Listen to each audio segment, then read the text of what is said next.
আজকে ভোরে উঠেই দেখি বাইরে ভীষণ ঝড় বৃষ্টি হচ্ছে। আর আজকেই আমাদের পুরী যাওয়ার দিন, তাই খুব সকাল সকাল উঠেই রেডি হয়ে বেরিয়ে পড়লাম স্টেশনের উদ্দেশ্যে। ভোরবেলা চারিদিকটা এমনিতেই খুব সুন্দর লাগে, তারপর বৃষ্টির ওয়েদার পুরো ভাইবটাই ছিল অন্যরকম। স্টেশনে পৌঁছেই উঠে পড়লাম আমাদের আজকের ট্রেনে, বন্দে ভারত এক্সপ্রেস। আজকের ব্লগে তোমাদের সাথে শেয়ার করব বন্দে ভারতের পুরো এক্সপিরিয়েন্সটা। অনেকের মনেই প্রশ্ন থাকে সার্ভিস কেমন, ফুড কোয়ালিটি কেমন, কোয়ালিটি এনাফ কি হয় না। তো চলো আজকে সবটাই দেখে। তোমাদের উঠে যে যা সিটে বসে পড়লাম। কিছুক্ষণ পরে ফার্স্ট সার্ভ করা হলো এই টি প্ল্যাটারটা। ওটার মধ্যে ছিল একটা টি প্রিমিক্সের প্যাকেট, আর যার সাথে ছিল নিউট্রালাইজ বিস্কিটস। যারা প্রিমিক্স পছন্দ করেন না তাদের জন্য অবশ্যই টি ব্যাগের অপশানও থাকে।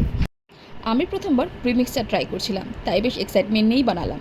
শুধু গরম জলের মধ্যে পাউডারটা মিক্স করলেই এর মধ্যে টি ফ্লেভার, সুগার সব কিছু আগে থেকেই মিক্স করা ছিল। আর টেস্টটাও ছিল বেশ ভালো। এটা ছিল এলাচি ফ্লেভার।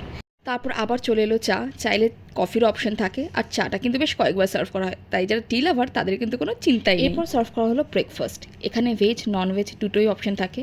টিকিট বুকিংয়ের সময় প্রেফারেন্স চুজ করতে হয়। আমরা নন ভেজ নিয়েছিলাম। ব্রেকফাস্টে ছিল cake, butter, jam, black pepper, সাথে সব রকম অপশন, মানে তোমরা যেটা ইচ্ছা সেটাই দিয়ে খেতে পারো। সঙ্গে ছিল omelette, French fries, boiled corn আর 2 piece brown bread. Food quality ছিল একদম ফ্রেশ, টেস্ট ওয়াইজও খুব ভালো। ভেজ অপশনে অমলেটের জায়গায় কিন্তু ভেজের চপ দেওয়া খেয়ে বেরোয়নি, তাই খিদেও পেয়েছিল বেশ। আর এই ব্রেকফাস্টটা পেয়ে সত্যিই বেশ ভালো লাগছিল। বিশেষ করে ট্রেনের জানলার পাশে বসে বৃষ্টি ভেজা ওয়েদার দেখতে দেখতে ব্রেকফাস্ট করার ফিলিংসটাই আলাদা। ফ্রেঞ্চ ফ্রাইসগুলোও বেশ ভালো ছিল, আর বয়েল কর্নটা পুরো ব্রেকফাস্ট প্লেটটাকে পুরো ব্যালেন্স করে দিয়েছে। সব মিলিয়ে ব্রেকফাস্ট এক্সপিরিয়েন্সটা স্যাটিসফাইং ছিল। আমি ভেবেছিলাম লাঞ্চ হয়তো আর দেবে না, কিন্তু কিছুক্ষণ পরে দেখি লাঞ্চ সার্ভ করা হচ্ছে। সত্যি বলতে তখন বেশ মজাই লাগছিল। লাঞ্চে ছিল ননভেজ প্লেট, ছিল রুটি, ডাল, জিরা রাইস, চিকেন, পিকেল আর টক দই।